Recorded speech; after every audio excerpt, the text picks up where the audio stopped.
Hello, everybody, and welcome to the Great America Show. It's great to have you with us. I want to apologize for being MIA the last couple of days. I'm probably one of the only fools to catch a nasty cold at the end of the summer. With that being said, I woke up this morning and said, let's push through. There's a lot of news to talk about that transpired over the last few days. A school shooting in Georgia in which the FBI met with the shooter just last year. In May of 2023, the FBI's National Threat Operations Center received several anonymous tips about online threats to commit school shooting at an unidentified location and an unidentified time. The online threats contained photographs of guns. Within 24 hours, the FBI determined the online post originated in Georgia, and the FBI Atlanta field office referred the information to the Jackson County Sheriff's Office for action. The Jackson County Sheriff's Office located a possible 13-year-old subject and interviewed him and his father. The father stated that he had guns in the house, but the son had no unsupervised access to them. His son denied also making any threats online. Jackson County alerted local schools and continued monitoring for this child. Lo and behold, the 14-year-old Colt Gray followed up on his threats this week, taking the lives of 2 fellow students and 2 teachers. The suspect was arrested and now is charged with the felony murder. We pray for those families affected by this sick individual. Among some other things happening this week, Hunter Biden has decided he will plead guilty in his California tax fraud case. The guilty plea comes just in time for his father to pardon him before leaving office. It also saves the Biden family the embarrassment of going through with the discovery process. Who knows what payments we might have found that went to Joe Biden. And special counsel Jack Smith back in D.C. court this week to file his latest indictment against President Trump. In the new twist in the federal election interference case against President Trump, special counsel Jack Smith has submitted a mystery document hidden from the public and hidden from Trump's lawyers. I can only imagine what the document titled, quote, government classified ex parte, end quote, includes and why it wasn't presented in the first indictment against Trump. Jack Smith gets more and more foolish as the days go on, and I think he's finally realized his run is up. To take all this up and much more, our guest today is Jeff Clark. He's a former U.S. Assistant Attorney General, and he's a senior fellow at the Center for Renewing America. Jeff, it's great to have you with us. I want to start with first, the FBI missing another school shooter. I want to go through some instances dating back to 2013. The authorities knew in the Boston Marathon bombing, 3 people killed. San Bernardino, 16 killed. The FBI knew about it. Pulse nightclub, 2016, the FBI knew about it. 49 people killed. The list goes on and on down to Parkland, Florida, Boulder, Colorado, Buffalo up until 2022. How does the FBI keep missing things like this? I mean, where is their focus right now? And where should it be? Where should it be? Well, John, it's good to be here, although obviously it's on the sad occasion for me of my first appearance on the Great America Show since the passing of Lou Dobbs. And so, God rest his soul. But I'm glad to join you. I think that the FBI has a major woke agenda problem, and this causes them to misallocate resources, John, and to focus on the wrong problems. So, they get a report like you described, happened in Georgia, and they go and they, do a kind of perfunctory check-in. They hear the right things of, well, he didn't really threaten, or at least he denies it. And then the father says, well, he doesn't have access to guns. And, they issue some warnings and away they go.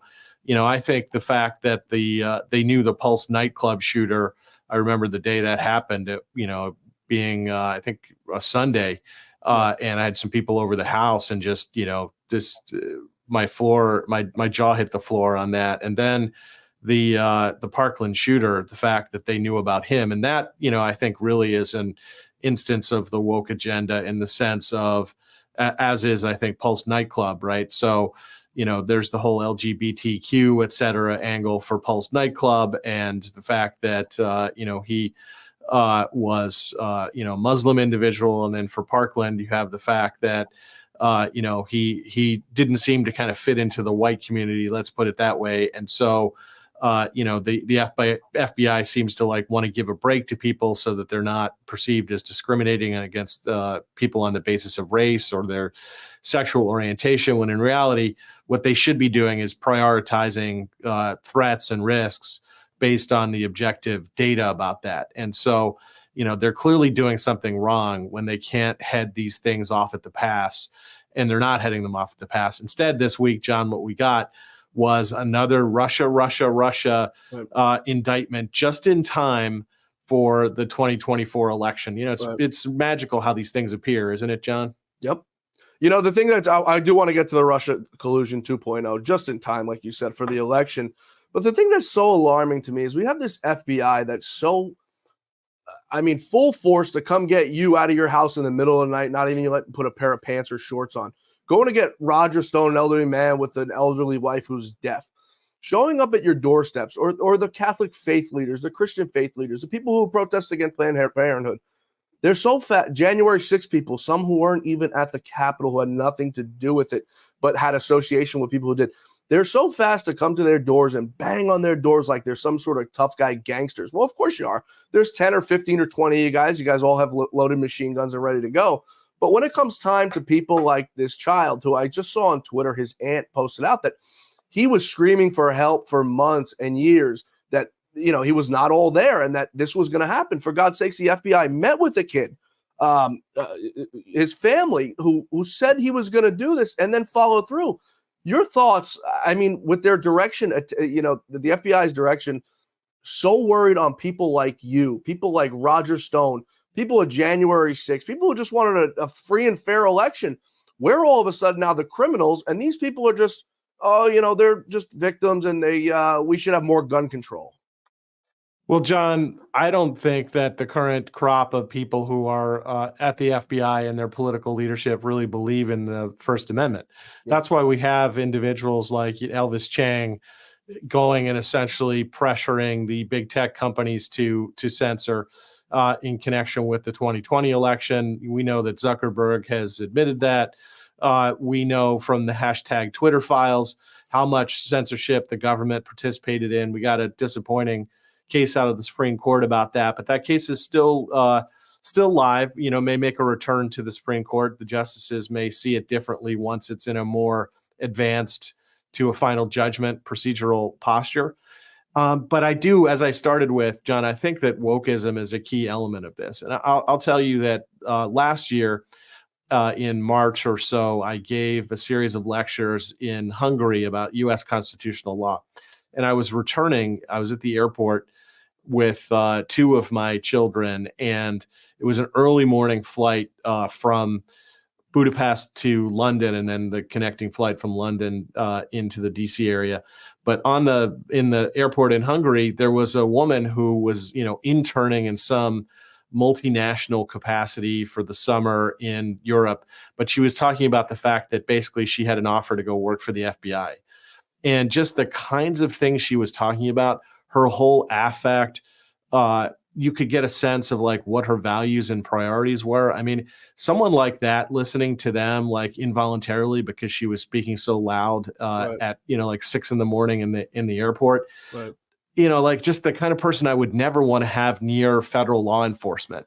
And, you know, this kind of person who's just not going to approach prioritizing stopping real crime as opposed to going after political enemies that she's been taught from her college days right. are the real foes of America and are going to lead to extremism and authoritarianism. They're not just people who disagree with her politically. Yeah.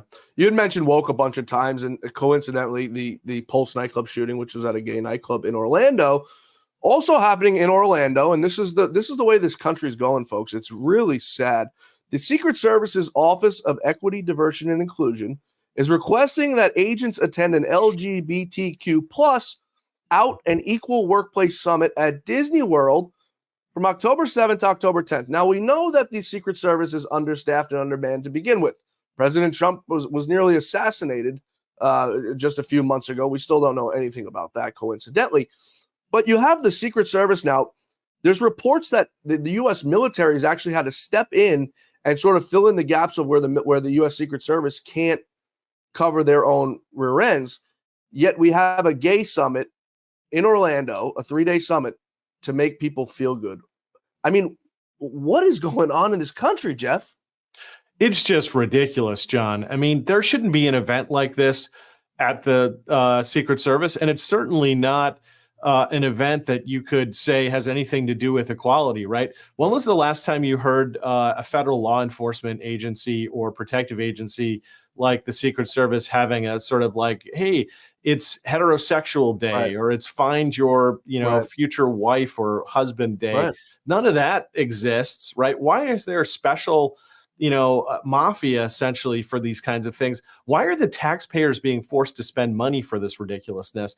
And it clearly shows that their focus is on ridiculous social engineering things and not on their actual mission, which, as we know, right, going back for a very long time, has been focused on two things: protecting the president, other dignitaries, former presidents, vice presidents, candidates for the presidency, et cetera, and on protecting us against counterfeiting, right?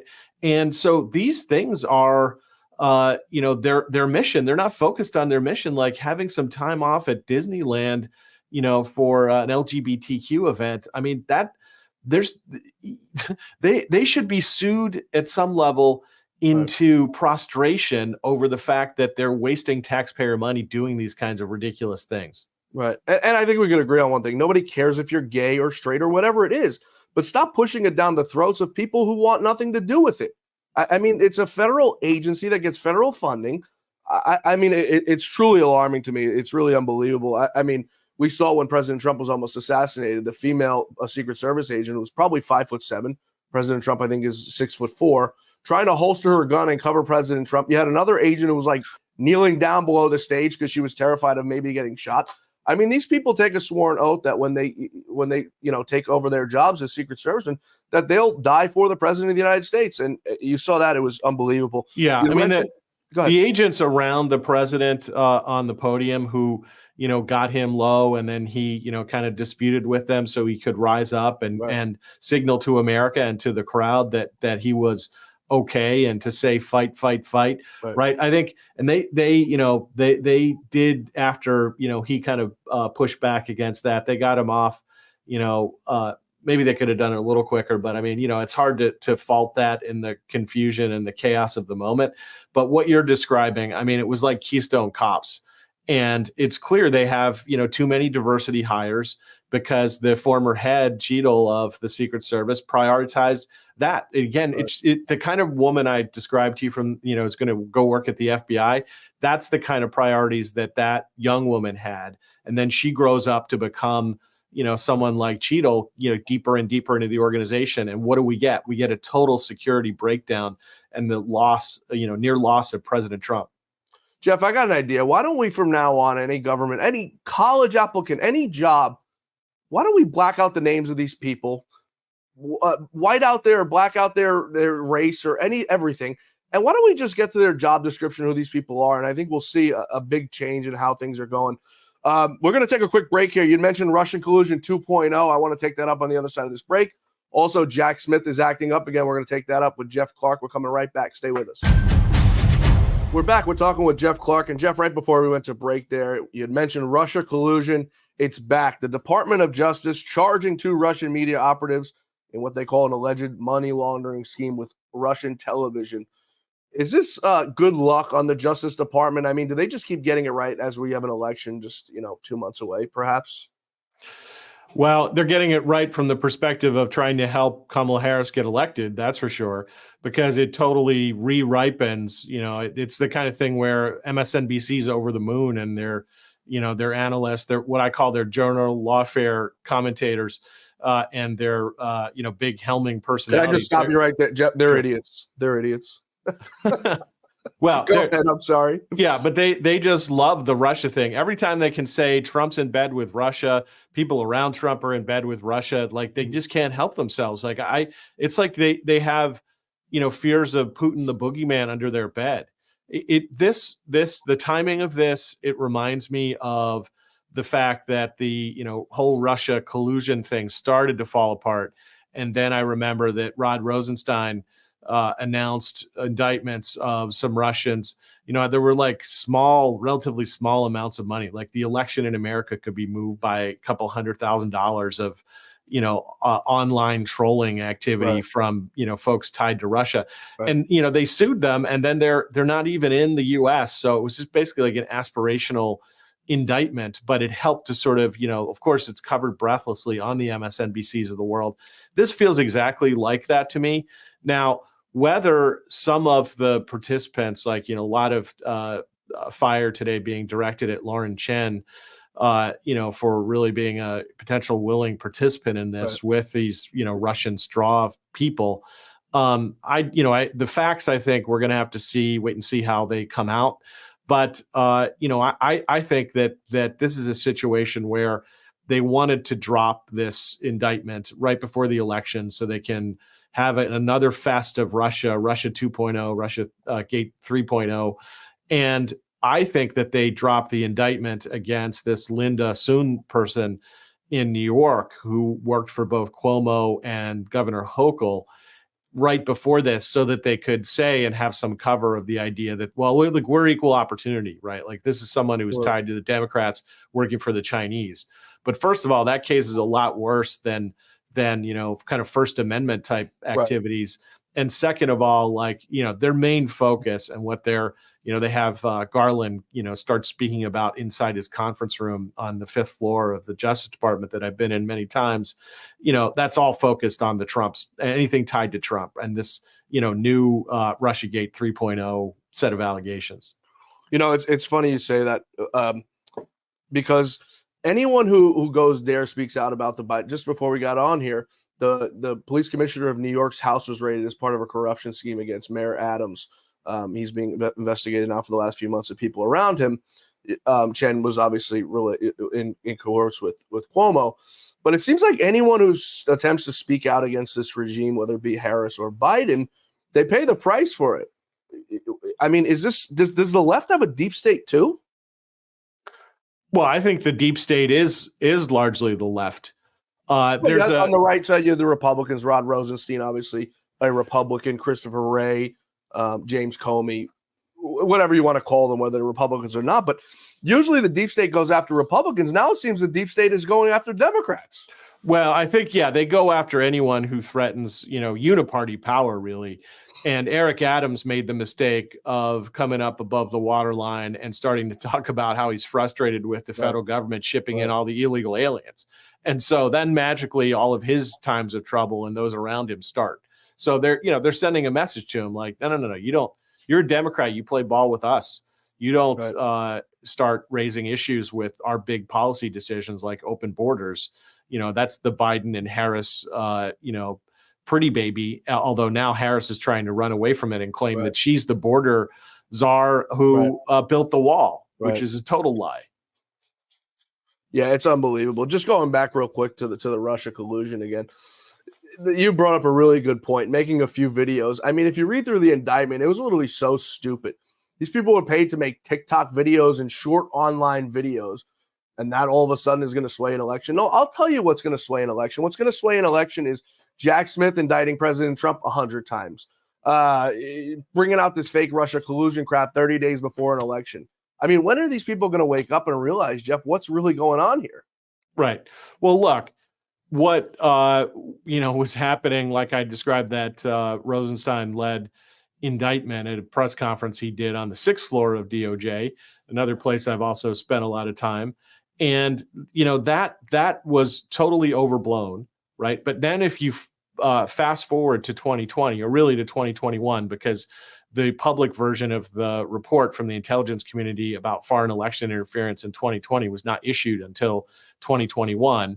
There was a majority view, and then there were dissenting views, essentially from an ombudsman and from DNI head John Radcliffe.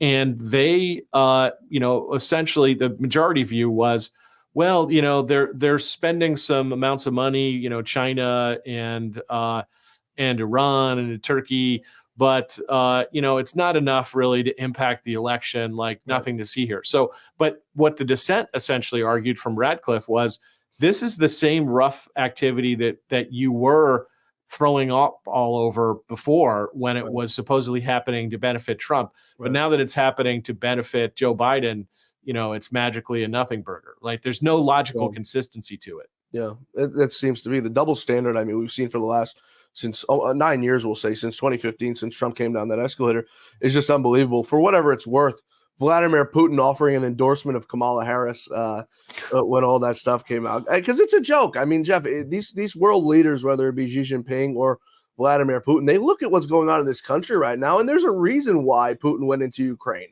or Crimea years ago. I mean, they know what they get away with. It's a reason why Xi Jinping does whatever he wants, sends millions and millions and millions of dollars in fentanyl through our southern border every year. There's a reason that they're doing all these things. It's because they get away with it. For Kamala Harris to come in here and say, well, things are going to change. Well, why didn't they change? If things were so bad under Trump, why didn't they change on January 20th of 2021 when you idiots took office? We're going to take a quick break here. When we come back, the DOJ caught admitting on camera just how corrupt they really are. We're going to take up Jack Smith as well. We're talking with Jeff Clark. We're coming right back. Stay with us. We're back. We're talking with Jeff Clark. And Jeff, before we went to break, I teased that the DOJ caught admitting that their Trump derangement syndrome is worse than ever. Nicholas Biasi is the chief of public affairs for the DOJ in the Southern District of New York, caught with Steven Crowder, one of Steven Crowder's people, on camera admitting this. Take a listen, folks. Felonies did nothing to stop Trump from running. No, in fact, they made him more relevant. Did that backfire? Sure did. And The whole thing is disgusting. They're just out to get him.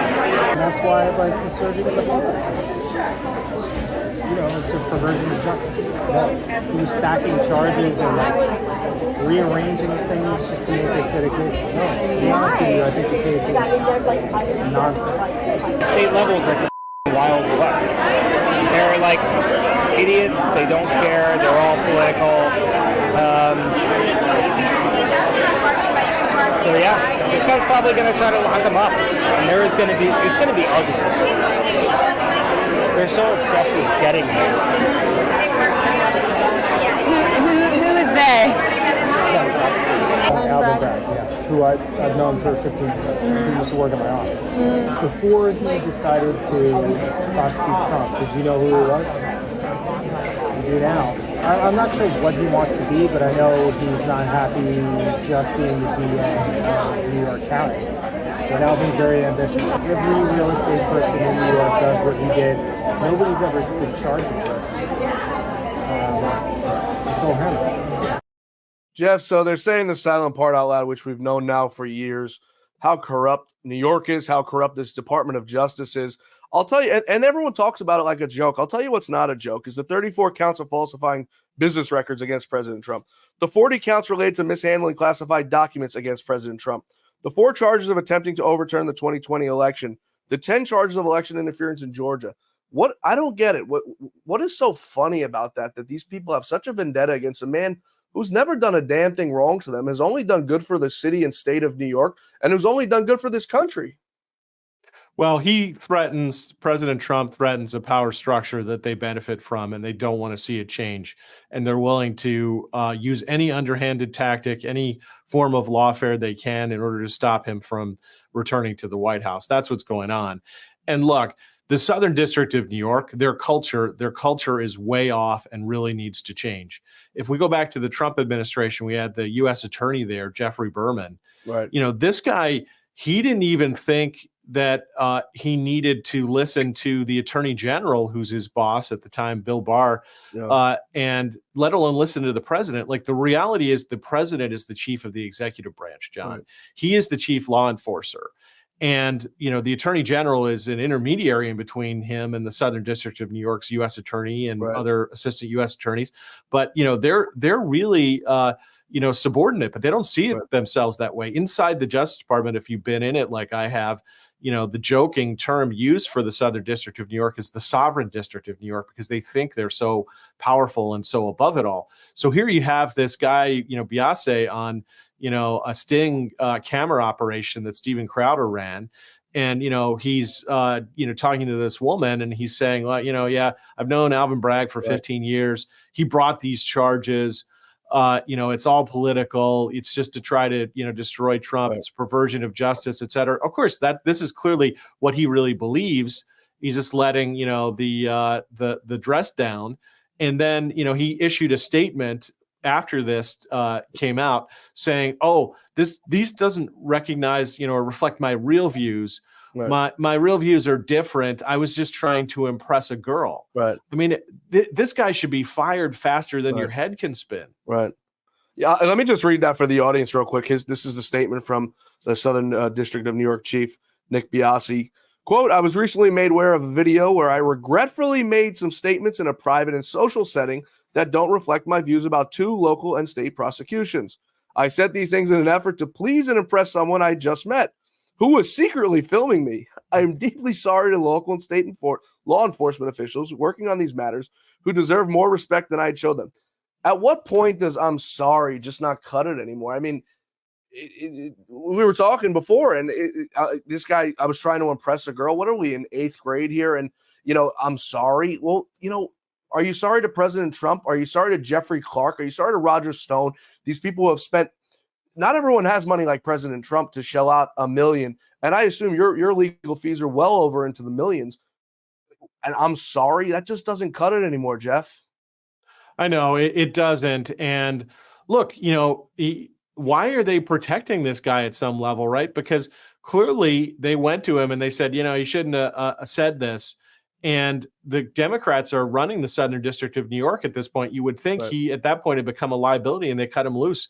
So no, like they're so drunk on their own power, John, that they think they can keep this guy, even though this embarrassing admissions have come out right before Juan Merchan, the judge in the Manhattan case that Alvin Bragg brought, is about to try to sentence Donald Trump on September 18th. Yeah.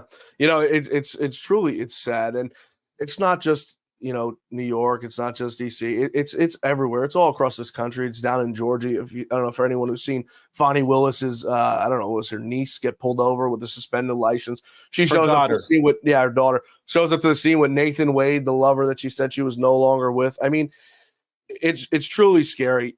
You said Juan Merchan, America First Legal is suing New York State Ethics Commission for illegally concealing Judge Merchan's financial disclosures. Why would New York be hiding the financial disclosures of a judge? These people are supposed to be, tip top, as clean as can be. We'll say that in air quotes, right? Because it really hasn't shown that. But these people are supposed to be as clean as a whistle. We know Juan Merchan's daughter raised millions and millions of dollars, almost $100 million for Democrats off the Trump case, made $8 million off the Harris campaign. Why is the New York Ethics Commission, why are they so set on protecting Juan Merchan? What's in those records that he's hiding? It's got to be something that's being hidden, John, and that's why they won't let them out. Look, what's the whole theory of having these financial and other affiliation disclosure reports? The point of them is that the litigants who find themselves assigned that particular judge can then go look and see, hey, I'm X corporation. He has stock, or he has stock in my competitor, right? So that you can assess whether to move for recusal, right? And so this helps keep the judges honest too, if they know that information is publicly available. Look, like what stocks, everyone sort of knows like which companies Samuel Alito, the Associate Justice of the Supreme Court, has. And, you'll just see he routinely recuses from cases like if those corporations come before the court. That's what should be happening with Judge Merchan. Instead, he got this protective decision, which really makes no sense, that his daughter can make millions and even receive the money like at her private home. She wasn't directing the funds to like her business address. Like, why are the funds, for her political contracts being directed to her house? It really smells bad. And I don't think he should be allowed to preside over this trial, but, he's still chugging along and the New York authorities are protecting him. Yeah, and when you look at Juan Merchan's daughter, it's a young girl who's got no political background to be making that much money in this. I've been in politics a long time. Right after college, the money doesn't flow like that to people who just, come out of college and just got a job. It takes years and years and years of working on Capitol Hill and doing this and X and Y, and you walk through the ladder and the hoops, and you may eventually make it there. For her to be paid $8 million from the Harris campaign as a kid I'll take a job tomorrow. It's truly sad that this is what it's come to, and why it's so much to ask for our judges to just be honest and just be clean. It's worse, I think, we're in America than it is in Cuba and then Venezuela and China and North Korea. We laugh at all these places calling them banana republics with their judicial system. Yet, we've got corrupt judges running around and there's nothing that can be done about it. Looking at New York, say there is something in his financial disclosures that implicates him against President Trump, which I wouldn't see why they're hiding it otherwise.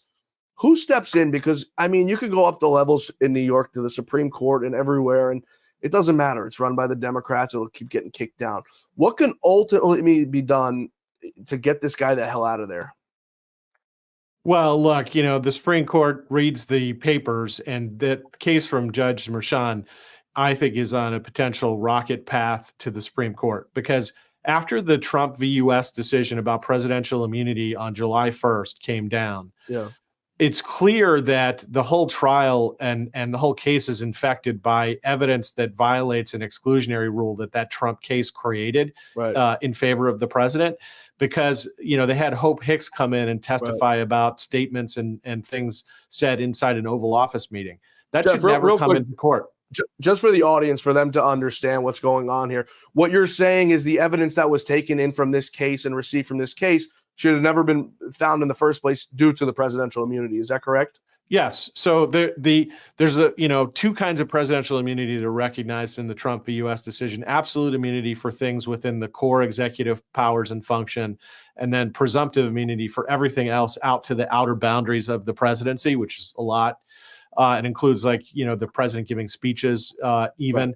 But there's also an exclusionary rule that says that any internal discussions within the executive branch, these discussions cannot be used as evidence and cannot be used to question the motives of the president. Well, that's precisely why they let in this evidence from Hope Hicks talking about an Oval Office meeting. That infected the whole trial. At the very least, there needs to be a new trial. But it's even worse than that in my mind, John, because that same evidence, or some of it, would have been put before the grand jury to get the indictment. So the entire case is infected. It needs to go back to square one. And President Trump is entitled to an interlocutory appeal on immunity. What is an interlocutory appeal? An interlocutory appeal is an appeal before a final judgment, which means that before Judge Merchan tries to sentence President Trump and tries to issue a final judgment to say, all right, now I'm done with this case, you can take it up on appeal, he has to get review of the immunity issue and this evidentiary issue.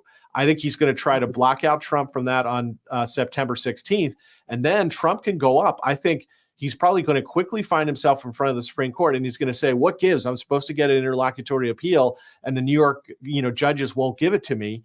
And, I think the Supreme Court's going to be flabbergasted by that, and I think they're going to give him that stay. So what you're saying is before Trump is sentenced on the 18th, there'll be a point at which he'll ask, where's my immunity here? Do you think it gets to the point where Merchan actually sentences him on that date?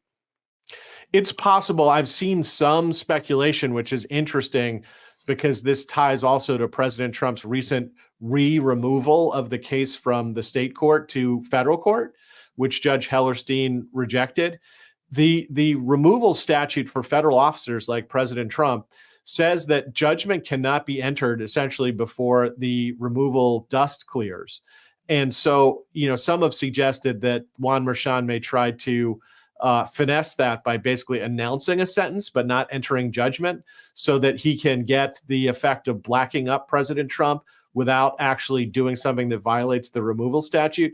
So, there's a lot of moving parts in play on this, John. We got to stay tuned. The dates of September 16th, when Merchan is supposed to rule on the immunity argument, and the 9/18 sentencing date, those are the two dates to watch. That's very interesting. Is it possible that he gets sentenced on the 18th, and we'll say worst case scenario, he sentences him to jail?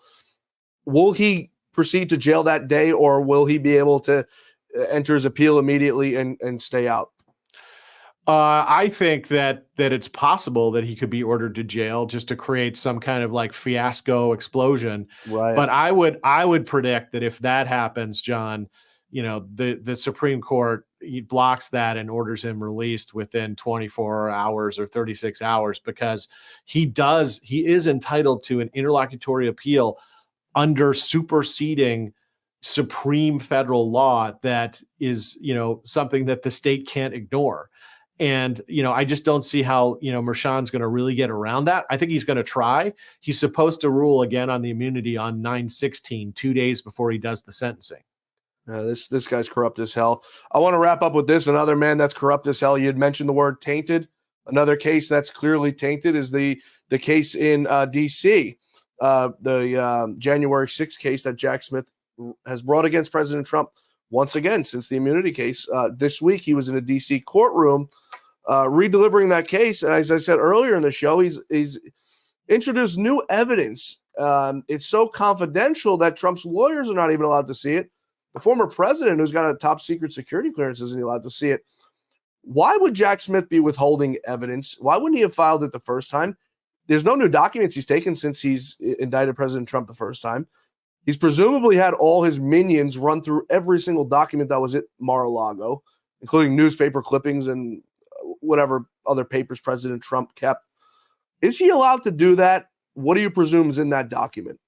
Well, I think it's pure sandbagging. And I think that he's also, according to the reports of what happened in the courtroom today in the hearing in front of Judge Chutkan, been allowed to do something that I think is really, unprecedented, which is the case comes back on remand from the Supreme Court from the same Trump v. U.S. decision we've been talking about. Right.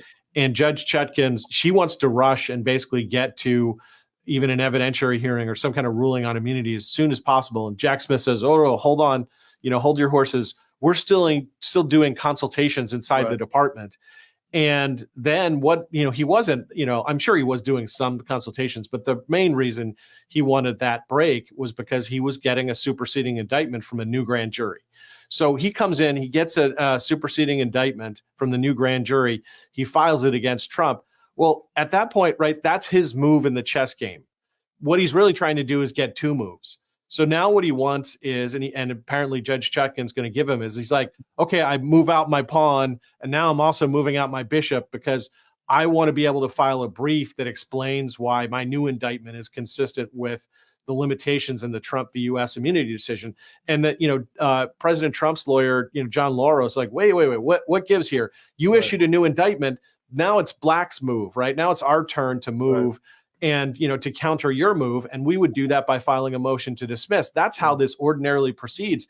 You're turning the procedural posture here totally upside down to give them the advantage of two moves in a row. That's wrong, Judge. And I think, John Lauro is totally right about that. But, Judge Chutkan, she hasn't been kind to President Trump, and she purports that this case is not election related. I mean, you can't even say that with a straight face, but that's what she's doing. And that's what President Trump's got to deal with at this point. They've had more evidence than I think any case in the history from January 6th. I mean, all you got to do is go on YouTube and listen to President Trump's speech about it being a rigged election. Last I checked, it was under the president's duties to make sure that this country has free and fair elections. I don't think you can make this stuff up, Jeff, whether it's Merchant, Jack Smith, Alvin Bragg. These people are all, and they look like evil villains from a bad movie. And I really hope that this is just a bad dream and we'll all wake up from it very soon. Jeff Clark, you're a great American. Thanks for everything you do, and thanks for being with us today. Thanks, John. Good to join you. Thanks, everybody, for being with us today. Please be sure to join us back here tomorrow for the Great America Saturday Show as our quest for truth, justice, and the American way continues. And please be sure to follow me on Twitter at John Fawcett NY. That's John Fawcett NY. And on Truth Social at John Fawcett. Shoot me a tweet. Let me know what you want to hear more of on this show. Shoot me a message, whatever you want, whatever's easier for you. You could also email us at info@loudobbs.com. Thanks, everybody, for being here. We'll see you back here tomorrow. May God bless you. May God bless America. And may God bless the great Lou Dobbs.